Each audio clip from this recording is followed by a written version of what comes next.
through practical philosophy, um, I have come to learn a new language where words mean different things from what the average Joe person kind of understands. So people consider attachment a form of love, but attachment is a form of loss of freedom, if you like, or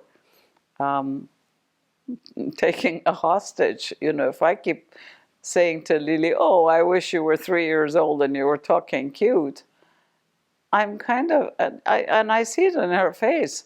She actually kind of gets offended, you know, like, enough already, you know. And so, I mean, you know, the whole of Buddhism is based on the fact that attachment is the source of all our suffering, because life wants to move on, and attachment is trying to hold on to it, which is ridiculous. It's never going to happen. You're never going to win.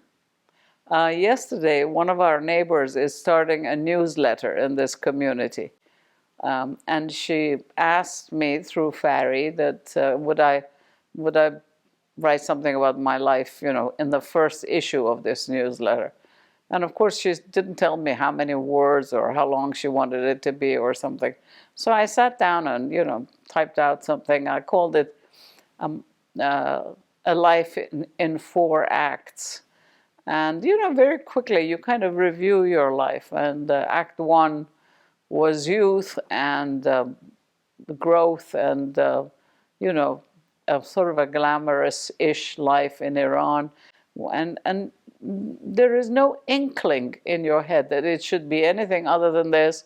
There's a complete entitlement. Of course I should, you know, have this amazing social life and everything has to be successful and I get everything I want to get. Sometimes I make myself laugh, you know, when I think about the house I built, thinking like a palace I was going to live in. And then when I was trying to write this, I counted. And we've lived in 15 houses. This is the 15th one. And not just moving, you know, 4 miles down the road, but like continents. And it's just exciting. So attachment would have stopped all that from happening. It would have stopped that growth. And there's nothing less attractive than that. You know, if you watch a rose that doesn't open and eventually fade, I mean, it's kind of sad if it dies as a bud, you know, being attached to being a bud. Anyway, so that was Act 1 of our life. And Act 2 was kind of moving to England after the revolution and seriously having to sort of concentrate on making money in order to kind of, you know, not be dependent on, not that there was anyone to be dependent on, but, you know, just to pull yourself up by your bootstraps. That was Act 2. And Act 3 was coming here and the school and all of that. And that was wonderful and exciting. And it just developed another aspect of, you know, one's whatever gifts one has been given. And now this is Act 4. And because people don't talk about this Act 4 a lot, it's not like you don't know what, it is a bit like you don't know what to expect. You don't know what your duties are, your responsibilities are, what is expected, and that's what I'm trying to find out. And in a funny way, I'm using you like some sort of therapy to figure it out for myself. And I honestly think that it's done. I've done my work. And now it's just a question of being, just being. And there's nothing to do. You know, it's when we do the practice of the exercise, we say there's nothing to do and nowhere to go. Well, Act 4 is there's nothing to do and nowhere to go. And just, you know, resilience has a sense of stubbornness almost. I don't mean that, but I can't think of the right word right now. But it's just this kind of stoicism, this kind of hanging in there. And sometimes I ask myself, so what is the purpose of my life now?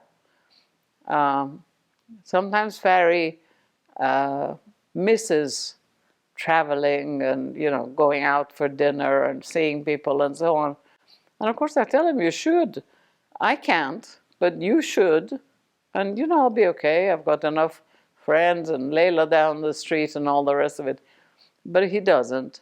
And so I think just being and hanging in there is some sort of a lesson. Who knows, Lily at 17 is learning something that many kids of her age would not learn, because she's very close and she sees me and, all that. Maybe she will learn kind of endurance and non-attachment, and all of that. So the question you asked was, what do you say to people who have difficulty with attachment? I gave a talk about this. There are three words that are very interesting. One is attachment, one is detachment, but the most interesting one is non-attachment, which means from the start you don't get attached to something. From the start, it's like a book you borrow from the library. You take care of it, you read it, and then you have to return it. And everything is like that. Everything has to be returned. I haven't gone shopping in almost 3 years. I've hardly left the house. And so I don't know what's out there, and it's a different experience when you go shopping and you can just see what fruits there are. So we have this very funny thing when Leila goes shopping for me every 2 weeks, and then she keeps texting me, there are figs, would you like figs, and so on. And I hadn't thought about figs. Had I thought about figs, had I put them on my list, and there were no figs, then I would have been upset.